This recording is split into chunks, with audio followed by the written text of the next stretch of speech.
Semana passada, domingo passado, em Salvador, nós compartilhamos com a igreja lá a respeito de um tema que tem enchido muito o meu coração nesses últimos dias. Desde o início do ano, o Senhor tem me despertado e tem me levado a ouvir o livro de Apocalipse. Não só ouvir o livro de Apocalipse, mas assistir algumas lives, alguns vídeos que tratam sobre o tema, vídeos de pessoas, é claro, confiáveis, que eu conheço bem, porque o que bem a gente tem na internet aí são pessoas que estão dando tiro para todo lado, falando sobre volta de Jesus, falando sobre o Apocalipse, e não é isso que a gente fala. A gente precisa de ter informações de pessoas que são criteriosas. E eu tenho ouvido muito Apocalipse, eu tenho ouvido o Vanjo, eu tenho ouvido o Benito, eu tenho ouvido muito Gilberto Baggio, que é o pastor de Lins, que tem se dedicado há anos no estudo da volta de Jesus. E irmãos, esse negócio tem feito uma revolução interna em meu coração, porque eu não consigo ouvir esses estudos, essas lives, ou ouvir Apocalipse, sem trazer uma confrontação direta para a minha vida. E uma das coisas que mais tem falado ao meu coração é uma palavra que diz: aquele que perseverar até o fim, este que perseverar até o fim será salvo. Olha que fantástico, aquele que perseverar até o fim, esse será salvo. Eu vou ler Atos 2, 42 a 47, que é um texto que eu baseei essa palavra, e diz assim: como vocês sabem, depois daqui do encontro, mando tudo mastigado, com texto, com tudo. Eu sugiro que vocês anotem no caderninho de vocês coisas que Deus fale para o coração de vocês especificamente. Opa, Deus está falando isso aqui comigo. Caderninho. Anota para depois orar, para poder refletir sobre o tema. E remoer no grupo caseiro também. A Mel está aqui gritando. E também compartilhar no grupo caseiro. Diz assim: e perseveravam na doutrina dos apóstolos e na comunhão, no partir do pão e nas orações. Em cada alma havia temor, e muitos prodígios e sinais eram feitos por intermédio dos apóstolos. Todos os que creram estavam juntos e tinham tudo em comum. Vendiam as suas propriedades e bens, distribuindo o produto entre todos, à medida que alguém tinha necessidade. Diariamente perseveravam unânimes. No templo partiam pão de casa em casa e tomavam as suas refeições com alegria e singeleza de coração, louvando a Deus e contando com a simpatia de todo o povo. Enquanto isso, acrescentava-lhes o Senhor dia a dia os que iam sendo salvos. Existem momentos, irmãos, na nossa vida em que Deus nos surpreende, não com algo extraordinário, mas revelando verdades profundas, escondidas, aparentemente em coisas simples. Foi exatamente isso que aconteceu comigo e com o Maninho. A gente foi num encontro de igreja na casa para multiplicação dessa igreja na casa. Os irmãos já estavam lá com 50 e tantas pessoas naquela igreja na casa, e a gente foi lá para a multiplicação dessa igreja na casa. E naquele momento Deus falou muito ao meu coração. Nos últimos meses, nós temos lá em Salvador caminhado juntos por temas que têm nos confrontado profundamente. desde o encontro geral que tivemos no Centro de Convenções em novembro do ano passado, que Vanjo falou sobre profeta ou profano, que nós temos trazido na igreja em Salvador, no bloco onde nós fazemos parte, eu e Diniz, palavras que estão sendo concatenadas, uma ligada com a outra, oferecendo aos irmãos uma linha de raciocínio e de pensamento sobre essas palavras que têm sido ministradas. Essas palavras têm nos tirado da zona de conforto e têm nos obrigado a olhar no espelho da palavra e questionar: Senhor, como anda a minha vida contigo? Irmãos, essa é uma pergunta que nós temos que fazer constantemente. Senhor, como anda a minha vida contigo?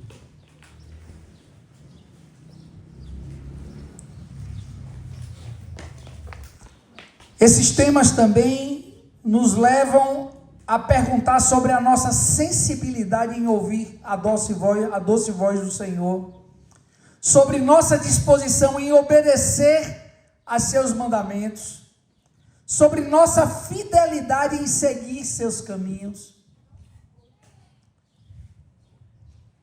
Como nós não nos questionarmos quando o salmista declara com tanta clareza: lâmpada para os meus pés é a tua palavra e luz para os meus caminhos.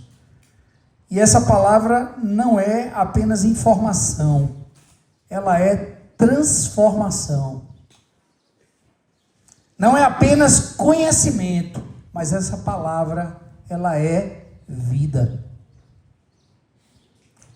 E nesse contexto, com o coração cheio de alegria e aquecido por essas reflexões que eu e Maninho estivemos nesse grupo caseiro, nessa igreja na casa especial, e esses irmãos estavam experimentando algo extraordinário no reino de Deus, o nascimento de uma nova igreja na casa.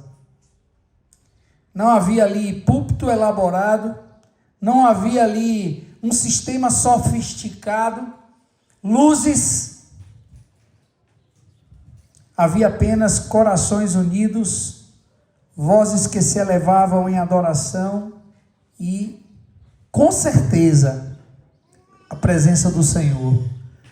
Uma presença contundente, marcante na vida daqueles irmãos.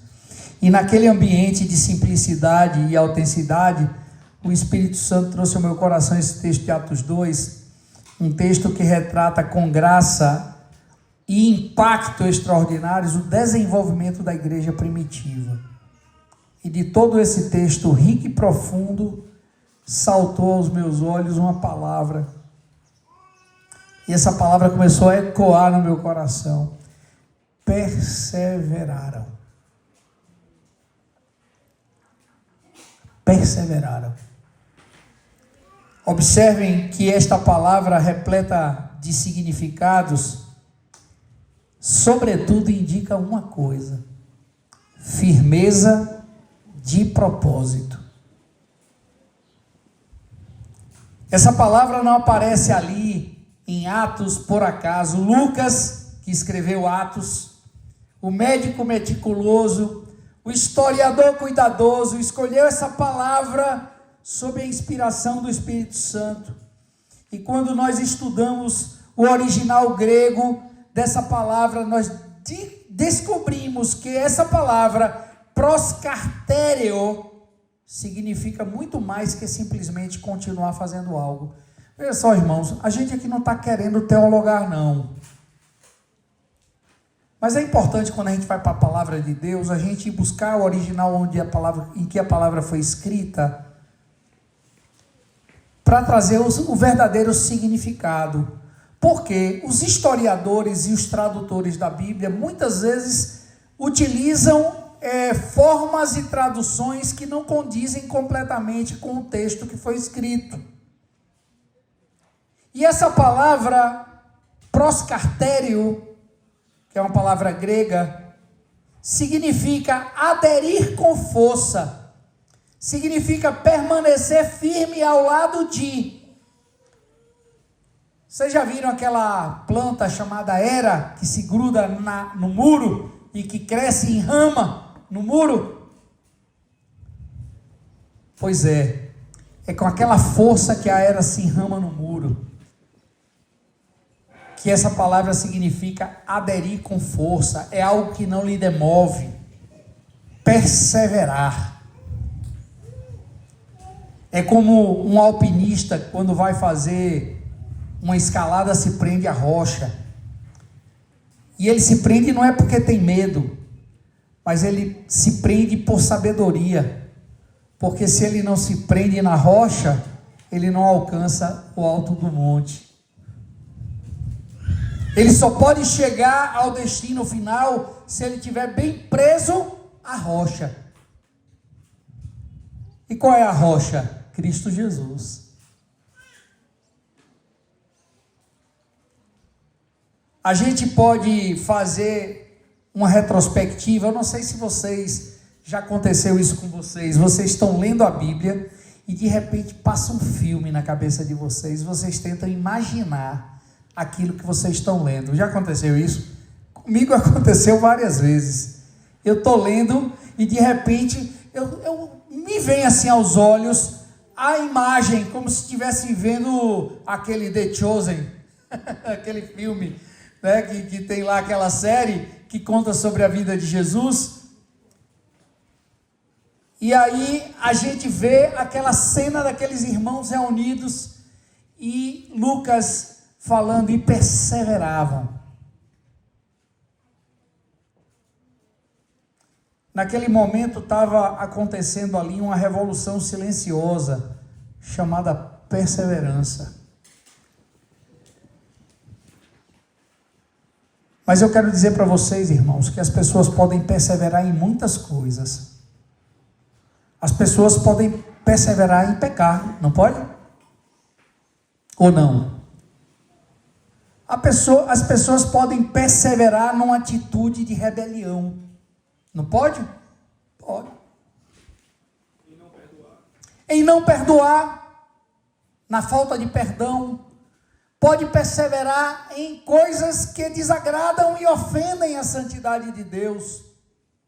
E nossa geração é especialista nisso. Ou não? Cada vez mais perseveram em desagradar a Deus, em afrontar a Deus, em desfazer de Deus.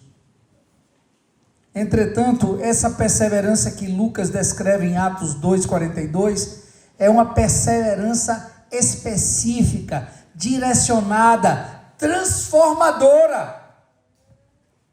É uma perseverança relacionada ao crescimento saudável da igreja.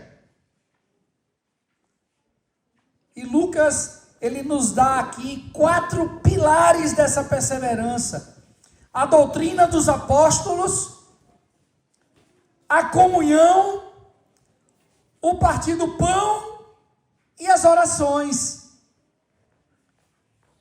Mas hoje eu quero me deter aqui com vocês a falar sobre a perseverança na doutrina dos apóstolos. E eu, quando penso na doutrina dos apóstolos, a imagem que vem à minha mente é de uma locomotiva. Uma locomotiva poderosa que arrasta todos os demais vagões da minha vida espiritual. Se você imaginar um trem, você pode perceber que naquele trem podem ter vagões luxuosíssimos. Na Europa tem muito isso, né? Trens que fazem um caminho e vagões luxuosos, caríssimos, que se anda neles,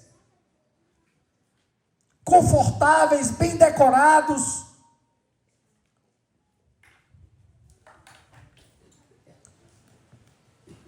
E esses vagões lindos, confortáveis, bem decorados, podem representar nossa comunhão fraterna, nossas orações fervorosas, nossa generosidade sacrificial. Mas se a locomotiva falhar, se ela perder força, se ela sair dos trilhos, todo o trem para.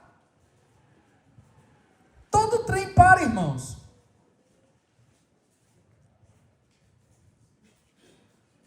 E a doutrina dos apóstolos é a nossa locomotiva. E eu aqui preciso fazer uma distinção fundamental. A doutrina dos apóstolos, irmãos, definitivamente não era uma doutrina particular. Não era a doutrina de Pedro, não era a interpretação pessoal de João, não era as opiniões teológicas de Paulo. A doutrina dos apóstolos não era isso. A doutrina dos apóstolos era a doutrina que foi recebida por aqueles homens da fonte pura e cristalina, Jesus Cristo. Eles não estavam ali ensinando algo que era do coração deles. Eles estavam ali ensinando algo e transmitindo algo que eles receberam do Senhor. Não é a doutrina de Eric, de Diniz, de Amel, de Vilmo, de Gilmar. Não era a doutrina de homem algum, mas era a doutrina que veio da fonte de vida. Glória, Senhor. Quando eu penso na doutrina dos apóstolos, minha mente voa imediatamente para o Monte das Bem-aventuranças. Vejo Jesus sentado naquela encosta e dizendo às pessoas que estavam cercando ele: bem-aventurado os pobres de espírito, bem-aventurados os mansos, bem-aventurado os misericordiosos. Vejo Jesus ensinando sobre ser manso em um mundo agressivo, sobre ser humilde em uma cultura narcisista que só pensa em si mesma, sobre considerar os outros superiores a si mesmos em uma sociedade que prega o eu primeiro. Vejo Jesus modelando o servir quando todos querem ser servidos, o amar quando é mais fácil odiar, o perdoar quando a vingança parece mais justa. Esses ensinos, irmãos, não eram apenas palavras bonitas para serem admiradas, eram e são princípios de vida para serem vividos, para serem praticados e para serem perseverados.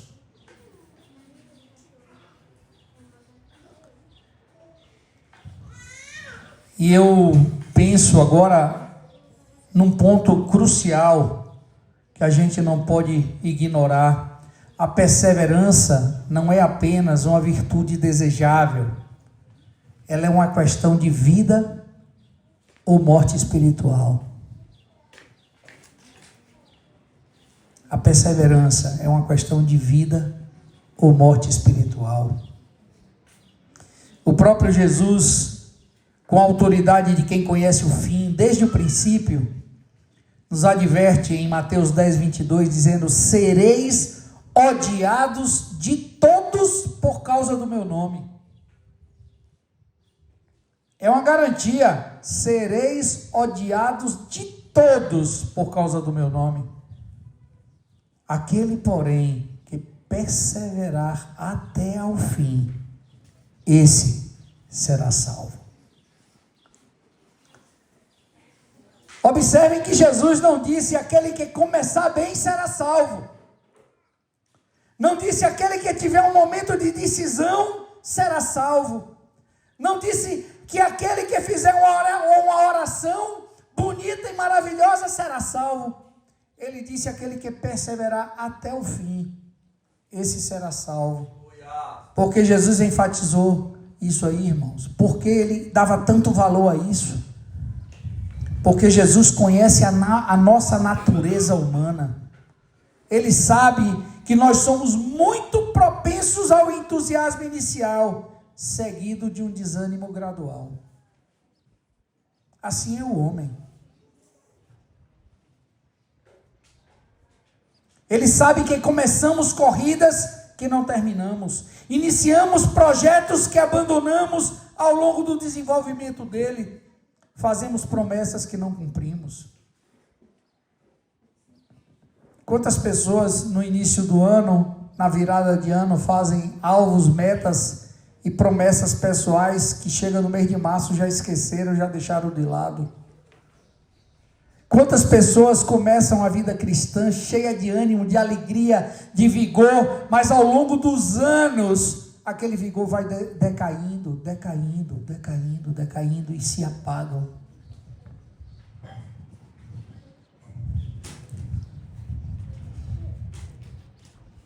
No reino de Deus não há espaço para meio termo.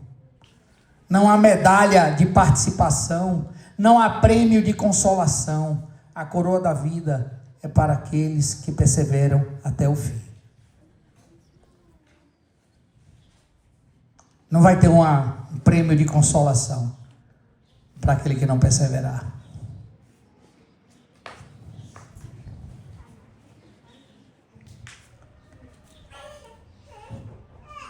Eu queria abordar uma coisinha para vocês aqui agora. Nós podemos correr um grande risco de tentar criar doutrinas ao nosso bel prazer. A palavra de Deus diz que aquele que perseverar até o fim, este será salvo. E ele diz assim: e perseveravam na doutrina dos apóstolos.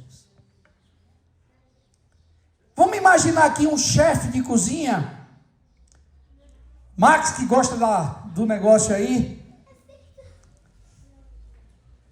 um chefe insatisfeito com uma receita do seu mestre, decide melhorar o prato, adiciona um tempero aqui, muda um ingrediente ali, substitui componentes essenciais por outros mais desejáveis ao paladar, e o resultado é qual? Algo que pode até ter sabor, mas perdeu completamente a essência original. Assim é com o Evangelho. Um vai mudando uma coisinha ali, outro vai mudando outra coisinha aqui, outro adapta o reino de Deus às suas necessidades pessoais. E depois o Evangelho do Reino explodiu. Não existe mais. Existe sim um Evangelho que eu criei para mim, moldado às minhas conveniências. É tudo menos o Evangelho do Reino.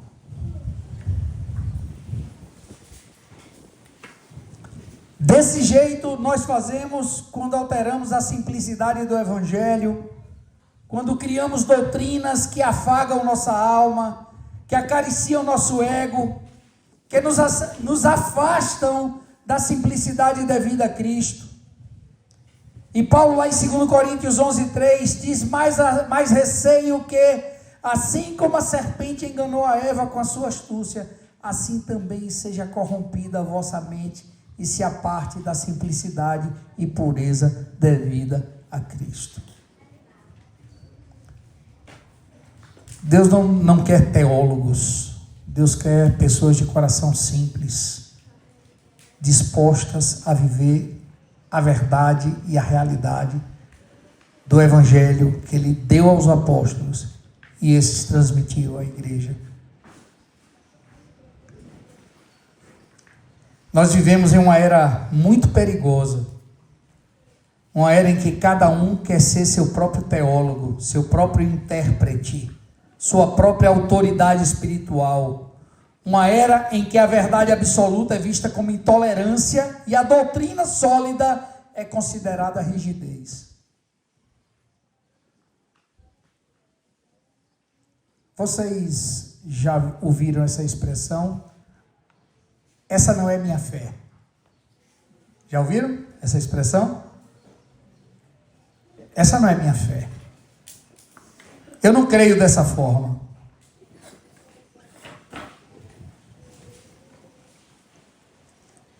Perseverar na doutrina dos apóstolos significa tomar uma posição firme, significa dizer não ao fogo estranho que quer se infiltrar no arraial.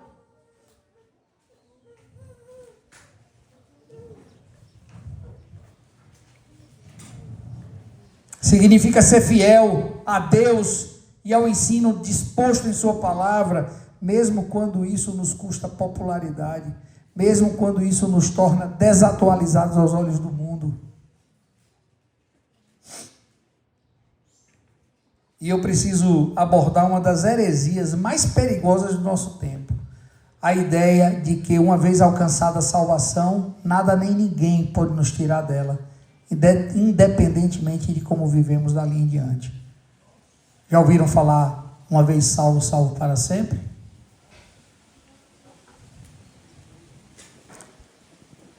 A perseverança destrói completamente esse falso argumento. A perseverança, irmãos, me leva a uma constante luta contra a minha carne, contra meu ego, contra a minha soberba que me afasta do Senhor. Ela me lembra que como a misericórdia de Deus se renova sobre mim a cada manhã, assim também minha disposição de tomar a cruz todos os dias deve ser renovada com perseverança. A misericórdia do Senhor se renova a cada manhã? Sim. E a palavra diz que são a causa de não sermos consumidos. Mas o Senhor, da mesma forma que renova a sua misericórdia sobre nós, nos convida. Amel, de manhã cedinho você acorda. Ele diz assim: Amel, renovei minha misericórdia sobre sua vida. Mas ele espera ouvir de Amel dizer assim: Senhor, eu quero minha cruz, para que tu possa viver em mim. Gálatas 2:20, já estou crucificado com Cristo. Não vivo mais eu, mas Cristo vive em mim. E a vida que agora vivo na carne, vivo na fé no Filho de Deus, o qual me amou e a si mesmo se entregou por mim. É eu morrer para Cristo poder viver. Eu não posso querer estar vivo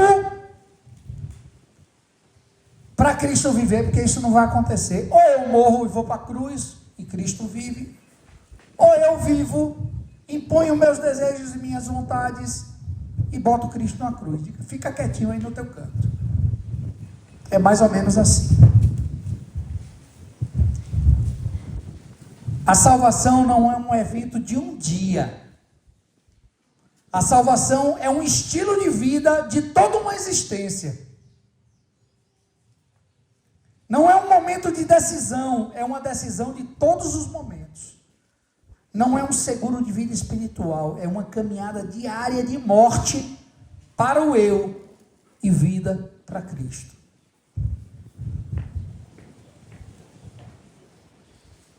E nesse grupo caseiro que multiplicou, compartilhando sobre esse tema com os irmãos, o Espírito Santo trouxe à minha mente o texto poderoso de Tiago 1:25. Tiago 1:25 diz assim: mas aquele que considera atentamente na lei perfeita, lei da liberdade, e nela persevera, não sendo ouvinte negligente, mas operoso praticante, esse será bem-aventurado no que realizar. Observe, irmãos, que Tiago fala de perseverança na lei perfeita, lei da liberdade. Isso me faz pensar, que liberdade é essa? Seria a liberdade de fazer o que quisermos? Essa liberdade que Tiago fala aqui? Com certeza não. Paulo nos exorta claramente dizendo assim: porque vós, irmãos, fostes chamados à liberdade, porém não useis da liberdade para dar ocasião à carne, sede antes servos uns dos outros pelo amor.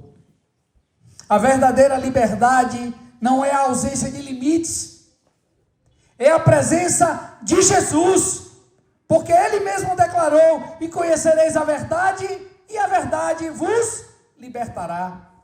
E quem é a verdade? O próprio Jesus. Ele disse: eu sou o caminho, eu sou a verdade, a única verdade, e eu sou a vida, e ninguém vem ao Pai senão por mim.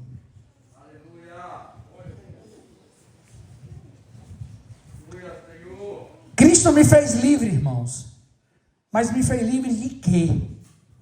Cristo me fez livre do pecado, livre da escravidão do pecado, livre do domínio das trevas. O pecado não mais tem domínio sobre mim, mas toda essa vitória, toda essa liberdade, toda essa superioridade sobre as forças do mal está em Cristo e somente em Cristo. Jesus disse: eu sou a videira, vós os ramos. Quem permanece em mim e eu nele, esse dá muito fruto, porque sem mim nada podeis fazer. Olha que fantástico isso, irmãos.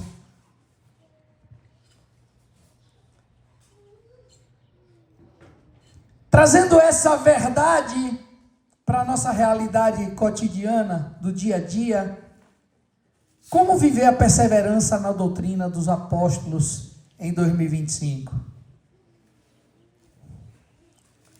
Primeiro, na era da informação instantânea, perseveremos na meditação profunda. A leitura da palavra e a meditação na palavra tem que fazer parte da nossa vida. Nós vivemos bombardeados por milhares de informações diárias. Nós vivemos a época das informações instantâneas. Tem alguma coisa acontecendo lá no Japão, a gente já está sabendo aqui agora. Às 18 horas vai ter o Grande Prêmio do México de Fórmula 1. Eles vão estar correndo aqui, você liga lá a televisão ou vê no YouTube e você vai ver a corrida em tempo real. Nossos celulares vivem vibrando constantemente. Nossas mentes estão sempre ocupadas. Mas perseverar na doutrina dos apóstolos significa criar espaços sagrados para a palavra de Deus. Significa escolher a profundidade em vez da superficialidade.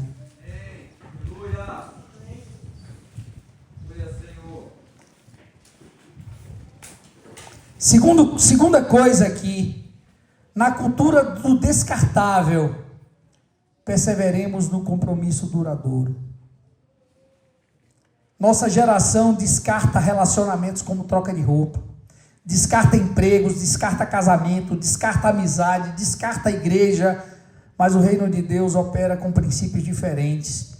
Perseverar significa honrar compromissos, mesmo quando é difícil. Significa permanecer fiel, mesmo quando não sentimos vontade. Isso é perseverança. Terceira coisa, na sociedade do eu primeiro, perseveremos no outro primeiro. A doutrina dos apóstolos nos ensina a considerar os outros superiores a nós mesmos, em um mundo narcisista, que só pensa em si mesmo, que se olha no espelho dizendo: eu sou a coisa mais linda do mundo. Eu me amo. Eu não consigo viver sem mim.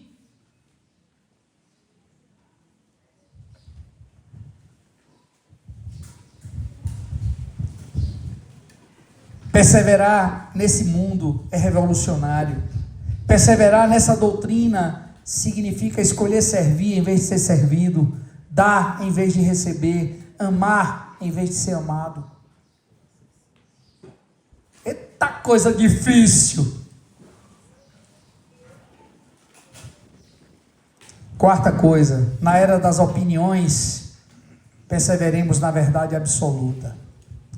Nós vivemos em tempos que minha verdade, lembra? Esta é a minha fé, é mais importante que a verdade, que é a palavra de Deus. Perseverar na doutrina dos apóstolos significa submeter nossas opiniões à autoridade da palavra de Deus. Significa dizer: não importa o que eu penso ou sinto, o que é que a palavra fala?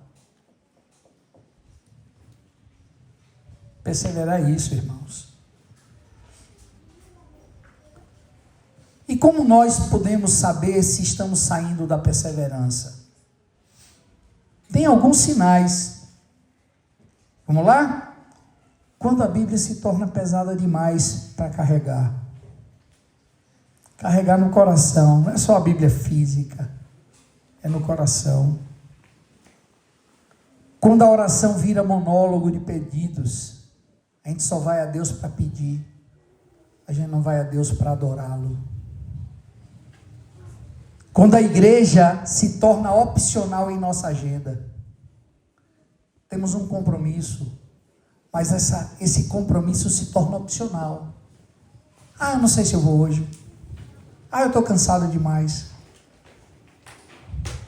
Não se entende a gravidade e a seriedade do estar juntos.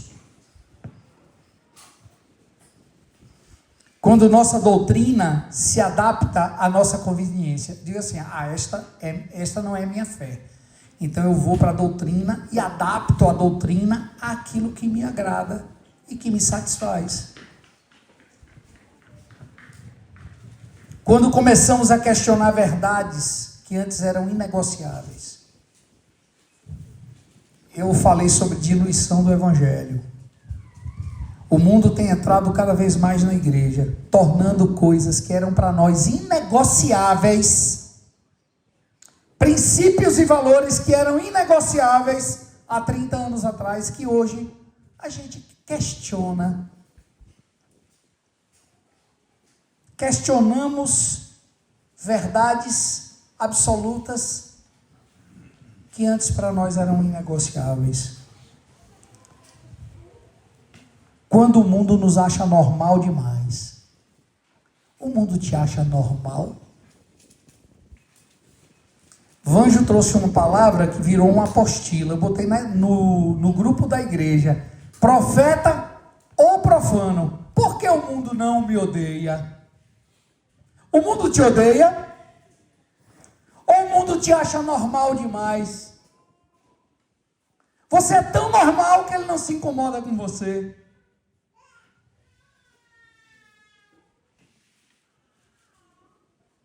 E a última aqui, que isso aqui, irmãos, apenas são exemplificativos, tá? Isso não para aqui. A última, quando paramos de incomodar o inferno com nossa vida. Você tem incomodado o inferno?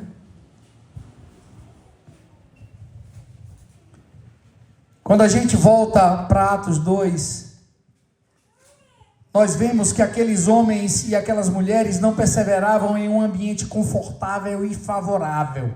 Naquele tempo, Jerusalém fervilhava de tensão política e religiosa. Era uma confusão. O Sinédrio perseguia sistematicamente os cristãos. Roma os observava o tempo todo com suspeita. Famílias se dividiam por causa da fé. Empregos eram perdidos. Propriedades eram confiscadas. A vida estava em constante risco. E nós vamos experimentar isso já já. Já já, não vai demorar muito não. E mesmo assim, aqueles irmãos perseveravam. Amém. Se eles perseveravam, irmãos, em meio à tempestade, o que nos impede de perseverar em meio ao conforto? Hoje nós vivemos uma vida confortável demais. Mas nem assim, muitos estão perseverando.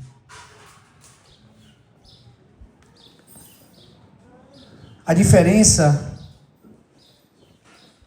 é que aqueles homens e aquelas mulheres entenderam algo que nossa geração precisa redescobrir.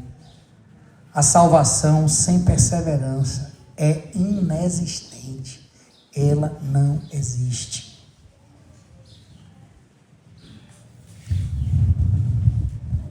Eu vou finalizar com as palavras de Tiago, que diz assim: bem-aventurado o homem que suporta com perseverança a aprovação, porque depois de ter sido aprovado, receberá a coroa da vida, a qual o Senhor prometeu aos que o amam.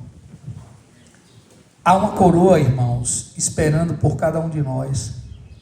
Não uma coroa de ouro que se deteriora, mas a coroa da vida que permanece para sempre. Não uma coroa conquistada por mérito próprio, mas uma coroa prometida por aquele que não pode mentir. Mas aquela coroa que está reservada não é para os que começam bem. Essa coroa está reservada para os que terminam bem. Não é para quem tem momentos de glória, é para quem tem uma vida de fidelidade. Não é para quem brilha de vez em quando, é para quem persevera constantemente. Imagine você, por um momento, no último dia. Imagine aí, no último dia. E eu não estou falando aqui quando Jesus voltar, não. Eu estou falando no teu último dia, que pode ser hoje. As pessoas não estão vivendo o reino de Deus porque Jesus ainda vai demorar a voltar. E se esquecem que se morrerem hoje, consumado está. Não tem choro nem vela. Já viram esse ditado? Sem choro e sem vela. Morreu, irmãos. O meu destino diante de Deus está selado. Que a hora de mudança é enquanto eu estou vivo. A hora de arrependimento é enquanto eu estou aqui. Para mostrar através da minha vida frutos desse arrependimento.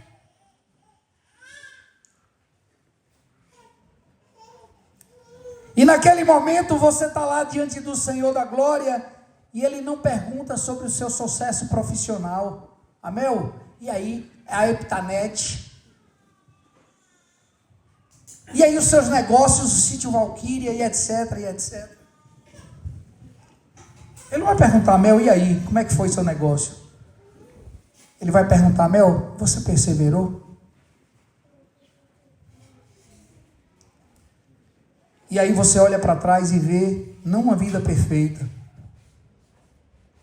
mas uma vida perseverante. Você vê quedas seguidas de levantadas. Vem fraquezas transformadas em força pela graça. Vem uma fé que, como ouro refinado no fogo, brilha mais intensamente a cada provação superada. Vem dias em que a palavra de Deus foi seu alimento, quando o mundo oferecia apenas migalhas. Vem noites em que a oração foi seu refúgio, quando as circunstâncias estavam gritando por desespero. Vem momentos em que a doutrina dos apóstolos foi sua bússola, quando todos os caminhos pareciam confusos. E eu quero fazer aqui, irmãos, uma correção fundamental que pode mudar completamente a nossa perspectiva sobre perseverança. Eu quero dizer para você que quando falamos de perseverança, nossa mente humana imediatamente pensa em força de vontade, determinação pessoal, capacidade individual de resistir e continuar. Pensamos em apertar os dentes, cerrar os punhos e seguir em frente com a nossa própria força. Não é verdade? Mas isso seria o maior engano das nossas vidas. A perseverança do discípulo não nasce da sua capacidade pessoal, não brota da sua força interior, não é fruto do seu caráter natural ou da nossa determinação humana. Porque se dependesse de nós, já teríamos desistido, há muito tempo. A verdadeira perseverança nasce de algo muito mais profundo, muito mais sólido, muito mais confiável, que é uma fé inabalável em Jesus Cristo. Colossenses 1:27. Aos quais quis Deus dar a conhecer qual seja a riqueza da glória deste mistério entre os gentios, isto é, Cristo em vós, esperança da glória. Cristo em nós, não a nossa própria força, não nós com nossa determinação, não nós com nossa capacidade, mas Cristo em nós. Quando entendemos que é Cristo vivendo em nós que nos capacita a perseverar, tudo muda. Quando compreendemos que é a sua força operando através da nossa fraqueza que nos sustenta, nossa perspectiva se transforma. Somente por Ele e através dEle, porque dEle por Ele e para Ele são todas as coisas. Glória, pois, eternamente a Ele. Amém.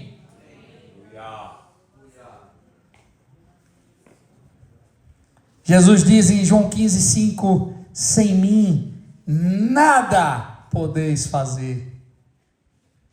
Mas quando Ele está em nós, quando sua vida pulsa em nossos corações, quando seu Espírito habita em nosso ser, então a perseverança deixa de ser um fardo impossível e se torna uma realidade sobrenatural.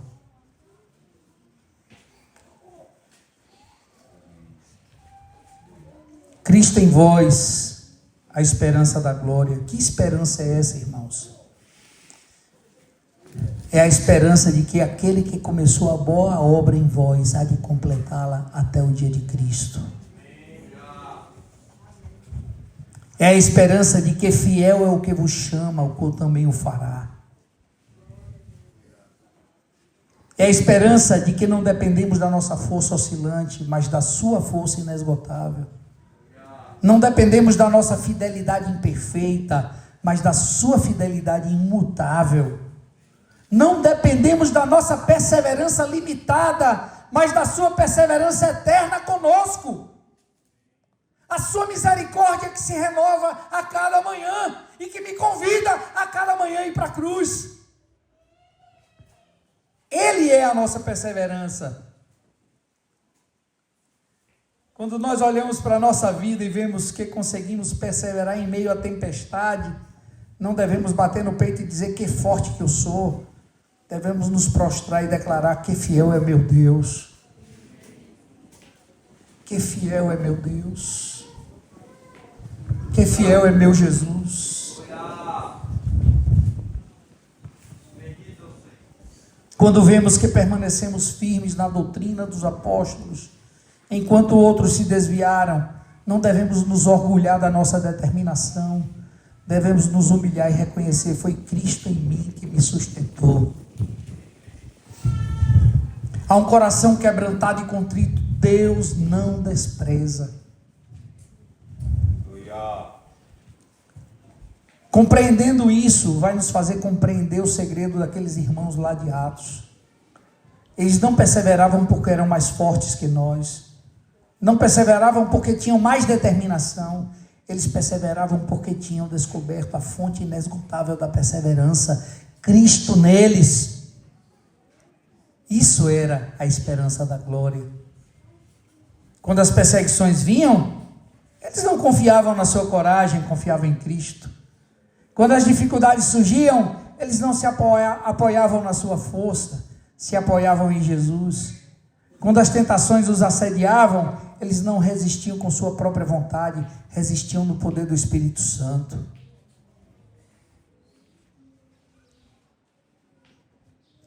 Então nossa oração não deve ser: Senhor, me dá força para perseverar. Nossa oração deve ser: Senhor, seja tu a minha perseverança.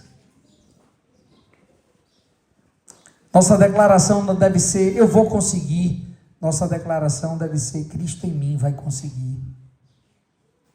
Nossa confiança não deve estar na nossa capacidade de resistir. Nossa confiança deve estar na capacidade dele nos sustentar.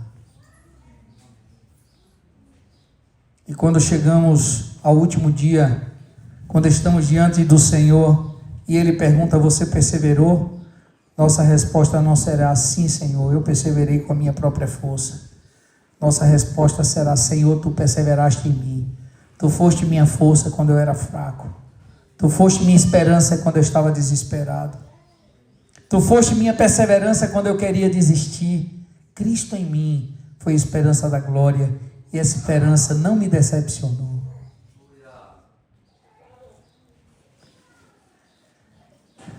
Eu estou assim, irmãos, muito pensativo a respeito dessas coisas.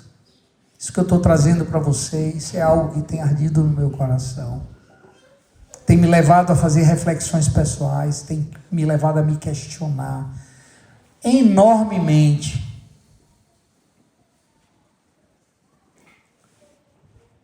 Esse material que eu vou mandar para vocês tem 4 perguntinhas que eu acho que vocês podem refletir a respeito. É material para grupo caseiro, viu, Abel? Para reflexão. Em que área da minha vida espiritual tenho confiado mais na minha força do que na força de Cristo? Segunda pergunta. Quando foi a última vez que reconheci publicamente que minha perseverança é resultado de Cristo em mim e não da minha capacidade pessoal? Existe alguma doutrina personalizada que criei para me acomodar em vez de me submeter completamente à doutrina dos apóstolos? Se Jesus me perguntasse hoje, você tem perseverado? Eu responderia baseado na minha força ou baseado na sua fidelidade? Que o Senhor, irmãos, nos conceda a humildade de reconhecer que nossa perseverança não vem de nós, mas dele. Que nossa confiança não esteja na nossa força, mas na sua fidelidade. Que nossa esperança não se baseie na nossa capacidade, mas nas suas promessas. Que nossa perseverança na sã doutrina seja como a de um rio que nunca para de correr. Não porque o rio tem força própria, mas porque há uma fonte inesgotável que o alimenta. Que a nossa fidelidade à palavra seja inabalável como as montanhas. Não porque somos firmes, mas porque aquele que nos sustenta é a rocha eterna. Cristo em nós, a esperança da glória. Essa é a nossa força, essa é a nossa confiança, essa é a nossa perseverança. Que seja esta nossa história, não a história da nossa força, mas a história da sua fidelidade. Que esta seja a nossa herança, não o orgulho da nossa capacidade, mas a humildade da sua graça. Que esta seja a nossa coroa, não o prêmio do nosso esforço, mas o presente do seu amor. Que o Senhor nos guie nesse caminho de perseverança, rumo ao alvo da soberana vocação em Cristo Jesus, sabendo que é Cristo em nós, a esperança da glória que nos levará até lá. Amém, irmãos? Amém. Que o Senhor nos leve a perseverar. Aleluia. Perseverar em seus doces e santos caminhos. Amém?